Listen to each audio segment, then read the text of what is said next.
No, absolutely not. I would quit on the spot. Wouldn't even have to pay me for the week. I'm gone. I can't do it. That's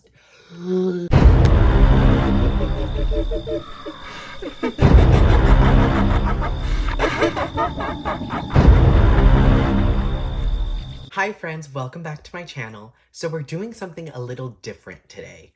As you all know, there's this site or an app called Reddit, and Reddit is just infamous for just being like batshit crazy, as I would have, it's crazy. And so there is this story on here under, I'm a search and rescue officer for the US Forest Service, and I have some stories to tell.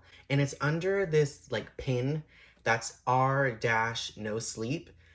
And if you haven't read any of these stories, they're just like insane and scary because they do a lot with missing people in the forest. And there's a bunch of stories that tie into this. There's that whole staircase phenomenon in the woods. But I'm gonna read to you a specific story that is just like really scary. I'm really into like murder documentaries, missing people stories, just like a whole bunch of just like really scary shit, even though I'm like a total crybaby about it. But I'm gonna go ahead and read you guys a scary story. So get your snacks, get ready to listen because shit's about to hit the fan. This is how the story goes. I honestly don't know how I'd forgotten this story, but it is by far the scariest thing that's happened to me. I guess maybe I've tried so long to forget about it that it just didn't come to my mind right away. As someone who spends literally all of their time in the woods, you don't ever want to let yourself get scared of being alone or out in the middle of nowhere. That's why when you have experiences like this, you tend to just forget about them and move on. This is, to date, the only thing that's ever made me really seriously consider if this job is the right one for me. I don't really like talking about it much, but I'll do my best to remember all that I can. As I recall, this took place right at the end of spring. It was a typical lost child call. A 4-year-old girl had wandered away from her family's campsite and had been missing for about 2 hours. So I'm going to stop right there. Missing people reports and missing people cases scare the living shit out of me. Like, I understand things happening decades and decades ago, but with campsites now and how many rules and regulations there are and like all this stuff, I understand that there's no security cameras in the woods or there's not many people out there. But when I hear missing story reports and like stories like this, it scares me. There's just something very eerie about somebody just missing and never being found. Like I don't understand how that happens. Like I really don't. And I know like sometimes it's like children and they're like, oh well my child ran off, but it's like nobody saw your child. Like, I don't know, that was some foul play shit. I don't know, that stuff like that scares me because I like, this is one of the reasons why I get really like hesitant about having children of my own, because of stories like this. Her parents were completely despondent and told us what most parents do. My kid would never wander away. She's so good about staying close. She's never done anything like this before. We assure the parents that we'll do everything we can to find her, and we spread out in a standard search formation. I was partnered with one of my good buddies, and we were sort of casually holding conversation while we hiked. I know it sounds callous, but you do sort of become desensitized when you've done this long enough. It becomes the norm. And I think to a certain extent, you have to learn to desensitize yourself in order to work this job. We search for a good 2 hours, going well beyond where we think she'd be, and we come out of a small valley when something makes us both stop in unison. We freeze and look at each other. And there's almost a sensation. God, oh my God, I can't. I'm sorry, y'all. This is a lot of words. We freeze and look at each other, and there's almost a sensation like a plane depressurizing. My ears pop, and I have this odd sensation of having dropped about 10 feet. I start to ask my buddy if he felt that, but before I can, we hear the loudest sound I've ever heard in my life.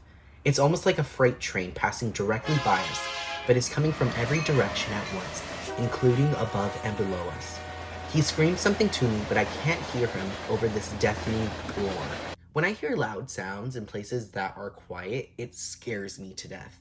Like, there's something very eerie about that as well that I can't quite explain. And it can be in pure daylight, and it scares me. Like, I don't know what it is about like loud noises just like abruptly, but I don't like them. I can't do it. Understandably freaked out, we look all around us trying to find the source of the sound, but neither one of us sees anything. Of course, my first thought is a landslide, but we're not near any cliffs. And even if we were, it would have hit us by now. The sound goes on, and we're trying to yell at each other, but even standing close together, we can't hear anything but this sound. Then all of a sudden, as suddenly as it starts, it stops. Like someone threw a switch and cut it off. We stand there for a second, perfectly still, and slowly the normal sounds of the woods come back. At this point, I'm gone. There's no point. There's no reason for me to be there anymore. I feel like at this point I would be more of a liability than a help, because that is just like, I don't understand how people go through these experiences and then they go back to being like, it's okay, let's just continue. Like, no, I'm sorry, we're done. I'm clocking out for the day. Get somebody else. I can't do it. I would quit or get fired, obviously. He asks me, what the fuck just happened? But I kind of shrug, and we stand there looking at each other for a minute. I get on the radio and ask if anyone else just heard the end of the fucking world. But no one else hears it, even though we're all within shouting distance of each other. My buddy and I just sort of shrug it off and keep going. About an hour later, we all check up on our radios and no one's found the little girl. Okay, so we're gonna pause here real quick. Comment down below if you've ever had a story where someone got lost in the woods. Like, do you know anybody who went missing? Because I don't know. I mean, there's horrible stories that I've heard in my lifetime, but like people that go missing in the woods. Okay, friends, so we are back. I got some water because, girl, my throat is just getting dry. This is a lot of words. Most of the time, we won't search when it gets dark, but because we don't have any kinds of leads on her, a few of us decide to keep going, including me and my buddy. No. We keep close together and we're calling out for every couple of minutes. At this point, I'm hoping beyond hope that we find her, because while I may not like kids, the idea of them being out all alone in the dark is awful. The woods can be intimidating to kids in the daylight. At night, well, it's a whole different beast. But we're not seeing any signs of her or getting any responses, and around midnight, we decide to turn around and head back to the rendezvous point. We're about halfway back when my buddy stops and shines his light to the rest of us into a really thick deadfall or group of dead trees. I ask him if he's heard a response, but he just tells me to be quiet a second and listen. I do, and in the distance, I can hear what sounds like a kid crying. We both call the girl's name and listen for any kind of response, but it's just this really faint crying. We head in the direction of this deadfall and go around it, calling her name over and over. Well, I mean, I guess it's their job, but damn, I don't know if I could do that. As we get closer to the crying, I start getting this weird feeling in my gut, and I tell my buddy that something isn't right. He tells me he feels the same way, but we can't figure out what it is. We stop where we are and call the girl's name again, and at the same time, we both figure it out. The crying is on a loop. It's the same little hitching sob, then wail, then quiet hiccup repeated over and over again. It's exactly the same every time, and without saying another word, we both take off running. It's the only time I've ever lost my composure like that, but something about it was so incredibly wrong that neither of us wanted to stay out there anymore. When we got back to the rendezvous, we asked if anyone else had heard anything strange, but no one else knew what we were talking about. I know it sounds sort of anticlimactic, but that call fucked me up for a long time. As for the little girl, we never found a trace of her. We keep an eye out for her and all the other people who we've never found, but frankly, I doubt we'll ever find anything. Of the missing people's calls I've gone out on, only a handful have ever resulted in a complete disappearance, meaning no trace of the person and no body ever found. But sometimes finding a body just leads to more questions than answers. So that's the end of that story. There is like a whole thread of like 8 pages long. It's insane, and most of the pages have like multiple stories on them. But that's I don't and see, that's the thing that scares me the most is people who go missing and they're just not found. Like no trace of them whatsoever. And I know that's very rare, but like that's insane. That's insane that no one saw them, no one ever. And there's not even like trace of like blood, clothing, like footprints. Like, I don't know. This is some paranormal, extraterrestrial, like, this whole thread is just like scary as hell. I hate it. I hate it.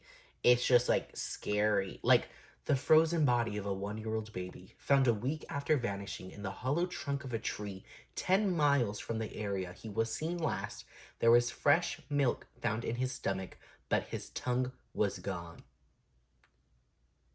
And you're going to tell me that after seeing that and experiencing that, that you're going to continue working this job. Anyways, I hope you guys enjoyed the little story. I hope it kept you entertained for a little bit. But maybe I might turn this into like a little, I might get better at storytelling.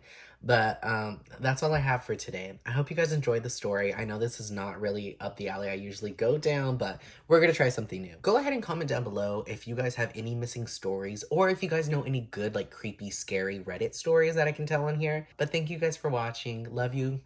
Don't forget to like and subscribe, and remember, choose to be you because you are amazing. Bye.